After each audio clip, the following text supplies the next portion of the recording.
2009 നിന്ന് നിങ്ങൾ നിങ്ങളുടെ മതപ്രകടനം ആക്കം കൂട്ടി. നിങ്ങൾ സംഘടിത മതത്തിൻ്റെ പിന്നാലെ പോയി.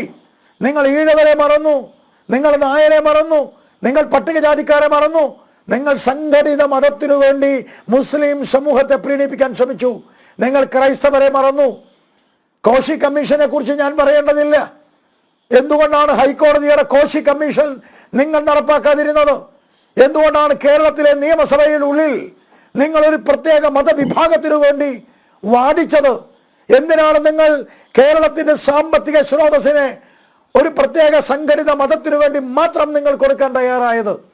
അങ്ങനെ വന്നപ്പോഴാണ് ന്യൂനപക്ഷ ലേബലിൽ ന്യൂനപക്ഷത്തിൻ്റെ പേരിൽ കൊടുക്കേണ്ടതായിട്ടുള്ള സ്കോളർഷിപ്പ്, ആ സ്കോളർഷിപ്പ് പോലും നിങ്ങൾ ജനസംഖ്യ അടിസ്ഥാനത്തിൽ കൊടുക്കേണ്ടത് നിങ്ങൾ 80-20 80% സംഘടിത മുസ്ലിം സമൂഹത്തിന് ഭീകരവാദികളുടെ പിന്തുണയ്ക്ക് വേണ്ടി നിങ്ങൾ കൊടുത്തു.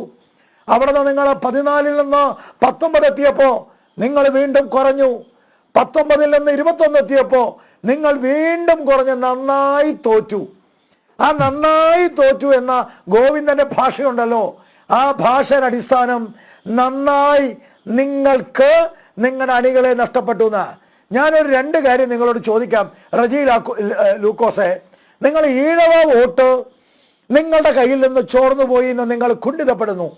ആ ഈഴവ വോട്ട് BJP-യിലേക്ക് പോയപ്പോൾ അത് വർഗീയ വോട്ടായി മാറി, അത് ഒളിസേവയായി മാറി എന്ന് നിങ്ങൾ പറയുന്നു. എൻ്റെ ഒരു ചോദ്യം നിങ്ങളോട് തിരിച്ചു ചോദിക്കുക. നിങ്ങളുടെ കയ്യിലുണ്ടായിരുന്ന CPM-ൻ്റെ കയ്യിലുണ്ടായിരുന്ന മുസ്ലിം വോട്ട് എന്തേ വടകരയിൽ കിട്ടാതെ പോയത്? എന്തേ വടകരയിൽ നിങ്ങൾക്ക് മുസ്ലിം വോട്ട് കിട്ടാതെ പോയത്? വടകര മാത്രമല്ല, നിങ്ങളുടെ കൂടെ അടിയുറച്ചു നിന്ന മുസ്ലിം ന്യൂനപക്ഷ സംഘടിത വോട്ടുകൾ കേരളത്തിൽ നിങ്ങൾക്ക് കിട്ടിയിട്ടില്ല. നിങ്ങൾ അതിനെക്കുറിച്ച് മിണ്ടിയിട്ടില്ല. ഞാൻ നിങ്ങളുടെ റിപ്പോർട്ട് നന്നായി പഠിച്ചു. നിങ്ങളുടെ റിപ്പോർട്ട് പറയുമ്പോൾ നിങ്ങൾ 2 കാര്യം പറഞ്ഞു. അതിലൊന്നെന്താ, ഈഴവാദി പിന്നോക്ക വിഭാഗങ്ങൾ കമ്മ്യൂണിസ്റ്റ് പാർട്ടിയിൽ നിന്ന് BJP വോട്ട് ചെയ്തു. 2, അനിൽകുമാർ ശ്രദ്ധിക്കണം, രണ്ടാമത്തത് ക്രൈസ്തവ വോട്ട് BJP-യിലേക്ക് പോയി. പക്ഷെ ഇവർ മിണ്ടാതിരുന്ന ഒരു കാര്യമുണ്ട്, മുസ്ലിം വോട്ട് എങ്ങോട്ട് പോയി എന്നുള്ളത്. ഞാൻ നിങ്ങളോട് പറയാണ്, ഈ തൃശ്ശൂർ ജില്ലയിലടക്കം നിങ്ങളുടെ വോട്ട് മുസ്ലിം വോട്ട് എങ്ങോട്ടാ പോയേ? ഈ വടകരയിലടക്കം നിങ്ങളുടെ മുസ്ലിം വോട്ട് എങ്ങോട്ടാ പോയേ? ആ മുസ്ലിം വോട്ടാണ് വളരെ കൃത്യമായി സംഘടിത മുസ്ലിം ശക്തിയായി UDF-ലേക്ക് പോയത്. നിങ്ങളത് മിണ്ടിയിട്ടില്ല. ഇനി രണ്ടാമത്തെ കാര്യം, നിങ്ങൾ ഇത്രയും കാലം പറഞ്ഞിരുന്നത് എന്താ? ഇത് കേരളമാ, സാധാരണ സംസ്ഥാനമല്ല, കേരളം.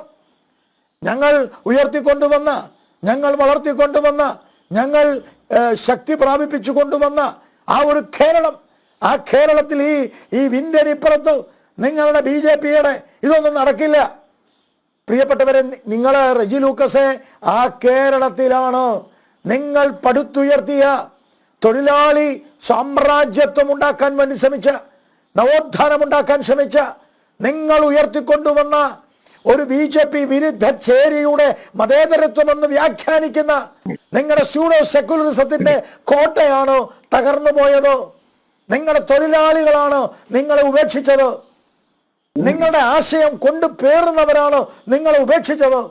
ഇന്നലെ വരെ നിങ്ങളുടെ നട്ടല്ലായി നിന്ന സമൂഹമാണ് നിങ്ങളെ ഉപേക്ഷിച്ചത്.